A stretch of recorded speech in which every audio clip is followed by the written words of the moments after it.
Mrs. Raybould reading Ducks.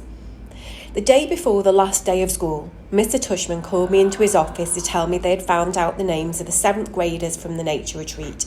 He read off a bunch of names that didn't mean anything to me, and then he said the last name, Edward Johnson.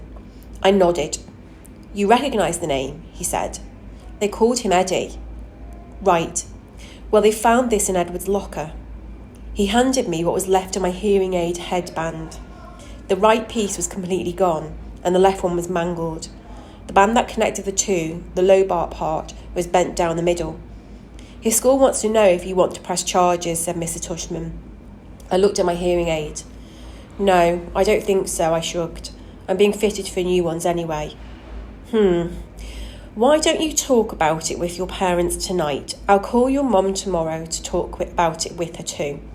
Would they go to jail? I asked. No, not jail, but they probably go to juvie court, and maybe they'll learn a lesson that way. Trust me, that Eddie kid is not learning any lessons, I joked. He sat down behind his desk. Augie, why don't you sit down a second, he said. I sat down. All the things on his desk were the same as when I first walked into his office last summer. The same mirrored cube, the same little globe floating in the air. That felt like ages ago. Hard to believe this year's almost over, huh? He said, almost like he was reading my mind. Yeah. Has it been a good year for you, Augie? Has it been okay? Yeah, it's been good, I nodded. I know academically it's been a great year for you. You're one of our top students. Congrats on the high honour roll. Thanks, yeah, that's cool. But I know it's had its shares of up and downs, he said, raising his eyebrows. Certainly that night at the nature reserve was one of the low points. Yeah, I nodded, but it was also kind of good too. In what way? Well, you know, how people stood up for me and stuff. That was pretty wonderful, he said, smiling. Yeah. I know in school things got a little hairy of Julian at times. I have to admit, he surprised me with that one. You know about that stuff? I asked him. Middle school directors have a way of knowing about a lot of stuff. Do you have, secret security cameras in the hallways? I joked. And microphones everywhere, he laughed. No, seriously? He laughed again. No, not seriously. Oh. But teachers know more than kids think, Augie. I wish you and Jack had come to me about the mean notes that were left in your lockers. How did you know about that? I said. I'm telling you, middle school directors know all. It wasn't that big a deal, I answered, and we wrote notes too. He smiled. I don't know if it's public yet, he said, though it will be soon anyway, but Julian Albans is not coming back to Beecher Prep next year. What? I said. I honestly couldn't hide how surprised I was. His parents don't think Beecher Prep is a good fit for him, Mr. Tushman continued, raising his shoulders. Wow, that's big news, I said. Yeah, I thought you should know. Then suddenly I noticed that the pumpkin portrait that used to be behind his desk was gone, and my drawing, my self-portrait as an animal that I drew for the New Year art show, was now framed and hanging behind his desk. Hey, that's mine, I pointed. Mr. Tushman turned around like he didn't know what I was talking about. Oh, that's right, he said, tapping his forehead. I've been meaning to show you this for months now. My self-portrait is a duck, I nodded. I love this piece, Augie, he said. When your art teacher showed it to me, I asked her if I could keep it for my wall. I hope that's okay with you. Oh, yeah, sure. What happened to the pumpkin portrait? Right behind you. Oh, yeah, nice. I've been meaning to ask you since I hung this up, he said, looking at it. Why did you choose to represent yourself as a duck? What do you mean? I answered. That was the assignment. Yes, but why a duck? He said. Is it safe to assume that it was because of the story of the duckling that turns into a swan? No, I laughed, shaking my head. It's because I think I look like a duck. Oh, said Mr. Tushman, his eyes opening wide. He started laughing. Really? Huh. Here I was looking for symbolism and metaphors, and sometimes a duck is just a duck. Yeah, I guess, I said, not quite getting why he thought that was so funny. He laughed to himself for a good 30 seconds. Anyway, Augie, thanks for chatting with me, he said finally. I just want you to know it's truly a pleasure having you here at Beecher Prep, and I'm really looking forward to next year. He reached across the desk and we shook hands. See you tomorrow at graduation. See you tomorrow, Mr. Tushman. The last precept. This was written on Mr. Brown's chalkboard when we walked into English class for the last time. Mr. Brown's June precept. Just follow the day and reach for the sun. The polyphonic spree. Have a great summer vacation, Class 5B. It's been a great year and you've been a wonderful group of students. If you remember, please send me a postcard this summer with your personal precept. It could be something you made up for yourself or something you've read somewhere that means something to you. If so, don't forget the attribution, please. I really look forward to getting them.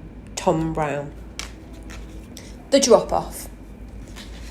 The graduation ceremony was held in the Beecher Prep Upper School auditorium. It was only about a 15-minute walk from our house to the other campus building, but Dad drove me because I was all dressed up and had on new shiny black shoes that weren't broken in yet, and I didn't want my feet to hurt.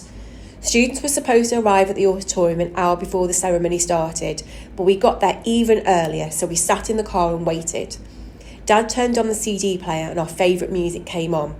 We both smiled and started bobbing our heads to the music. Dad sang along with the song. Andy would bicycle across the town in the rain to bring you candy. Hey, is my tie on straight? I said.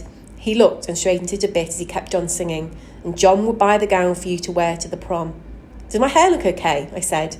He smiled and nodded. Perfect, he said. You look great, Augie. Via put some gel on it this morning, he said, pulling down the sun visor and looking in the little mirror. It doesn't look too puffy. No, it's very, very cool, Augie. I don't think you'll ever have it this short before, have you? No, I got it cut yesterday. I think it makes me look more grown up, don't you? Definitely, he said, smiling, looking at me and nodding. But I'm the luckiest guy on the Lower East Side because I got wheels and I want to go for a ride. Look at you, Augie, he said, smiling from ear to ear. Look at you, looking so grown up and spiffy. I can't believe you're graduating from the 5th grade. I know, it's pretty awesome, right? I nodded. It feels like just yesterday that you started. Remember I still had that Star Wars braid hanging from the back of my head? Oh my gosh, that's right, he said, rubbing his palm over his forehead. You hated that braid, didn't you, Dad? Hate is too strong a word, but I definitely didn't love it. You hated it. Come on, admit it, I teased. I didn't hate it, he smiled, shaking his head, but I will admit to hating that astronaut helmet you used to wear. Do you remember? The one that Miranda gave me. Of course I remember. I used to wear that thing all the time. Good God, I hated that thing, he laughed almost more to himself. I was so bummed when it got lost, I said. Oh, it didn't get lost, he answered casually. I threw it out. Wait, what? I said. I honestly didn't think I heard him right. The day is beautiful and so are you, he was singing. Dad, I said, turning the volume down. What? He said. You threw it out? He finally looked at my face and saw how mad I was. I couldn't believe he was being so matter-of-fact about the whole thing. I mean, that to me, it was a major revelation, and he was acting like it was no big deal. Augie, I couldn't stand seeing that thing cover your face anymore, he said clumsily. Dad, I love that helmet. It meant a lot to me. I was bummed beyond belief when it got lost. Don't you remember? Of course I remember, Augie, he said softly. Oh, Augie, don't be mad. I'm sorry. I just couldn't stand seeing you wear that thing on your head anymore, you know? I didn't think it was good for you. He was trying to look me in the eye, but I wouldn't look at him. Come on, Augie, please, try to understand, he continued, putting his hand under my chin and tilting my face towards him. You were wearing that helmet all the time, and the real truth is I missed seeing your face, Augie. I know you don't always love it, but you have to understand I love it. I love this face of yours, Augie, completely and passionately, and it kind of broke my heart that you were always covering it up. He was squinting at me like he really wanted me to understand. Does Mum know? I said. He opened his eyes wide. No way, you kidding me? She would have killed me. She tore the place apart looking for that helmet, Dad, I said. I mean, she spent like a week looking for it in every closet, in the laundry room, everywhere. I know, he said, nodding. That's why she'd kill me. And then he looked at me, and something about his expression made me start laughing, which made him open his mouth wide, like he'd just realised something. Wait a minute, Augie, he said, pointing his finger at me. You have to promise me you will never tell Mummy anything about this. I smiled and rubbed my palms together like I was about to get very greedy. Let's see, I said, stroking my chin. I'll be wanting that new Xbox when it comes out next month, and I'll definitely be wanting my own car in about 6 years. A red Porsche would be nice, and he started laughing. I love it when I'm the only one who makes Dad laugh. since he's usually the funny man that gets everyone else laughing. Oh boy, he said, shaking his head. You really have grown up. The part of the song we loved to sing the most started to play, and I turned up the volume. We both started singing.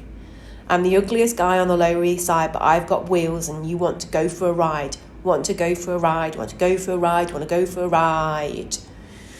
We always sang this last part at the top of our lungs, trying to hold that last note as long as the guy who sang the song, which always made us crack up. While we were laughing, we noticed Jack had arrived and was walking towards our car. We started to get out. Hold on, said Dad. I just want to make sure you've forgiven me, okay? Yes, I forgive you. He looked at me gratefully. Thank you. But don't ever throw anything else of mine out again without telling me. I promise. I opened the door and got out just as Jack reached the car. Hey, Jack, I said. Hey, Augie. Hey, Mr. Pullman, said Jack. How you doing, Jack? Said Dad. See you later, Dad, I said, closing the door. Good luck, guys, Dad called out, rolling down the front window. See you on the other side of the 5th grade. We waved as he turned on the ignition and pulled away, but then I ran over and he stopped the car. I put my head in the window so Jack wouldn't hear what I was saying. Can you guys not kiss me a lot after graduation? I asked quietly. It's kind of embarrassing. I'll try my best. Tell Mum too? I don't think she'll be able to resist, Augie, but I'll pass it along. Bye, dear old Dad, he smiled. Bye, my son, my son.